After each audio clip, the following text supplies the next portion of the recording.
معاكم اسرار ست البيت. النهارده ان شاء الله هنعمل فطير حادق وفطير حلو.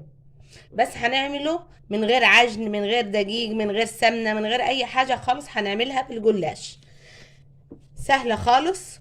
معايا هنا اهو كيلو جلاش عشان هعمل معاكم حلو حادق اهو، طري وحلو خالص. انا عاملاه جايباه من المصنع، ما جايباهوش من شركات، يعني جايباه من المصنع على طول اهو.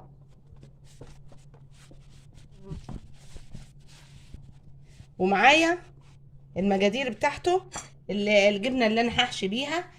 دي جبنه مطبوخه بنجيبها من الهايبر بتاعنا هنا، هو بيبقى لانشون وزيتون وجبنه بيضه وجبنه رومي اهي على بعض، بيعملوها في الهايبر عندنا.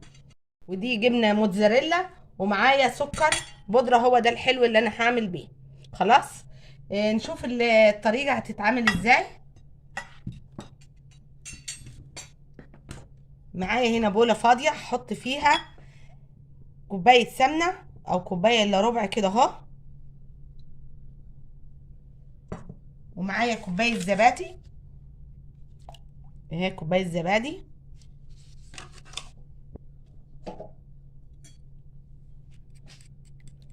دي هدهن بيها الجلاش.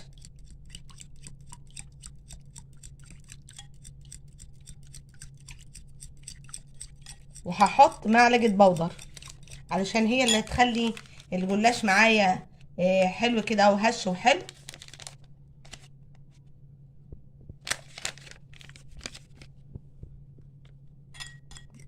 اهي معلقه بودر.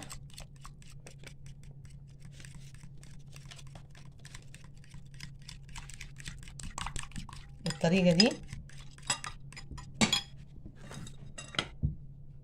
هبتدي بعد كده اعمل الجلاش بتاعي، اخد واحده واحده واشتغل.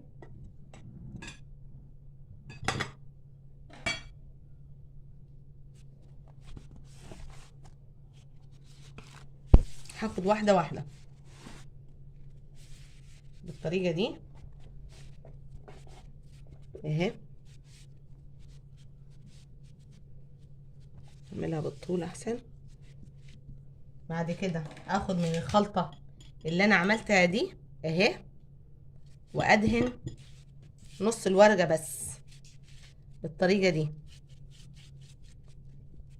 اهي. بعد كده اتني الورقه بتاعتي اهي كده. بعد كده الف الورقه وادهن النص بالطريقه دي، واحط الحشو بتاعي. انا هحط جبنه موتزاريلا اهي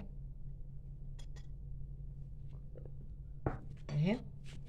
بعد كده اتني الورقه من الجناب كده اهي، وكده اهو اهي بالطريقه دي اهي.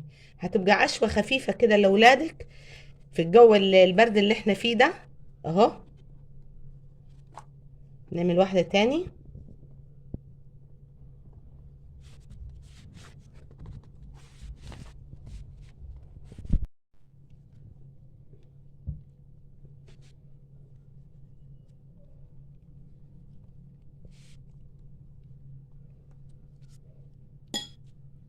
دي عشان هي اللي بتكفل منك الفطيره، بليها كويس اهي اهي.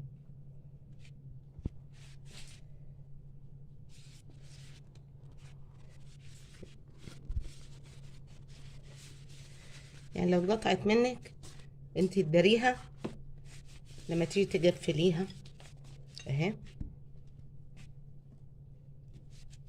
يعني ما تدهنيش الورقه كلها، ادهن النص. انت هتتني الورقه اهي وهتظبط معاكي. يعني شايفين دريت ازاي القطع بتاعها اهي بالطريقه دي. تبقى من فوق الحته المدهونه. حطوا الجبنه تبقى معاكي بالطريقه دي. اي حشوه انت عايزاها اي حشوه، حتى لو برضو عملتيها فراخ، لحمه معصجه، براحتك انتي، الحشوه دي براحتك انتي. بس هي لما تبقى جبنه، تبقى خفيفه كده، بتبقى حلوه على العشاء اهي. خلصت اهو الحادق، حشيته الجبنه الموتزاريلا، وحشيت الجبنه المطبوخه، وهعمل دلوقتي السكر. بعد كده ايه نشتغل مع بعض على النار. انا هعمله مع النار مش في الفرن، نفس الطريقه بتاعت اللي هي الجبنه اهي. تديني نص ساعه كده اهو، بعد كده تتنيها بالطريقه دي اهي. قلتلك لو مقطوعه عادي هتداريها اهي. الخلطة بتاعتك لو خلصت تزوديها برضو بكوباية زبادي، وكوباية سمنة او نص كوباية سمنة، وباكو البودر تحطي منه برضو معلقة كده اهو اهي. شايفين؟ ده السكر البودرة. تتنيها نفس التانية اللي تنيناها في الجبنة اهي اهي. عايزة برضو تحشيها مكسرات، زبيب وجوز هند وفول سوداني ممكن، ومعاهم شوية سكر كده اهي.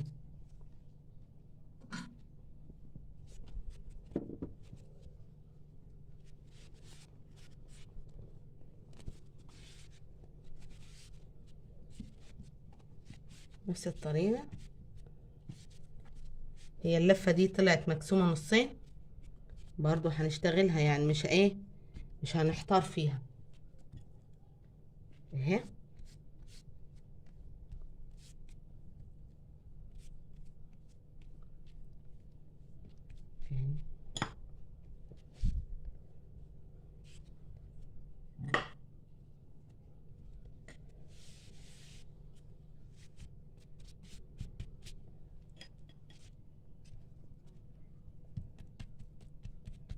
نشتغل كلهم كده اهو، ونروح بعد كده على النار ونعملهم مع بعض.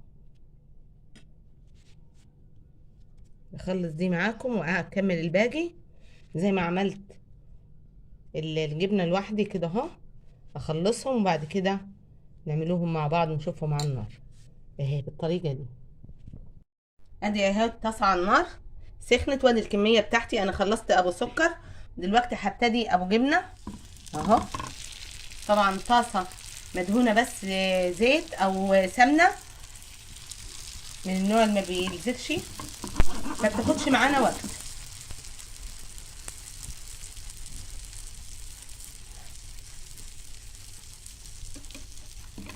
عشا خفيف وبسرعة، تعمليه بسرعة لولادك، مش هياخد معاكي اي وقت خالص بالطريقة دي.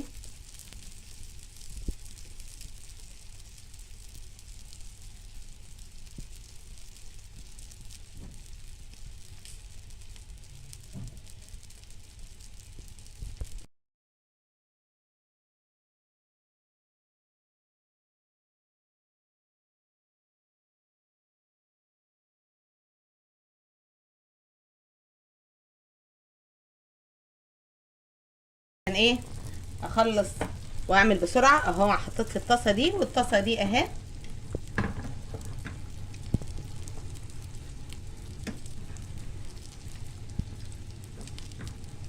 قلت عشان اخلص يعني بسرعة.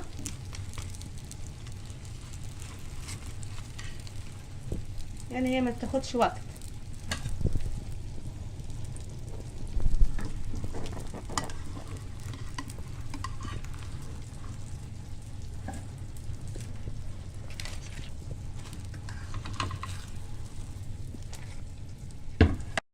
اديني خلصت الكمية دي اللي بالسكر، ودي اللي حشيتها بالجبنة الموتزاريلا والجبنة المطبوخة اللي انا وريتها لكم بالمنظر ده. هنا هرش سكر فوق الفطير ابو سكر اهي بالطريقة دي،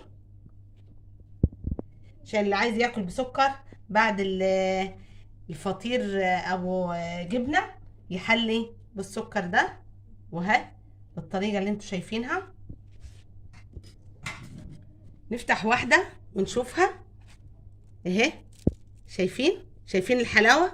شايفين الجبنة الموتزاريلا حلوة ازاي اهي، وهشة وحلوة خالص. جربوها واعملوها لاولادكم على العشاء، وان شاء الله تعجبكم الوصفة وتجربوها. والسلام عليكم ورحمة الله وبركاته.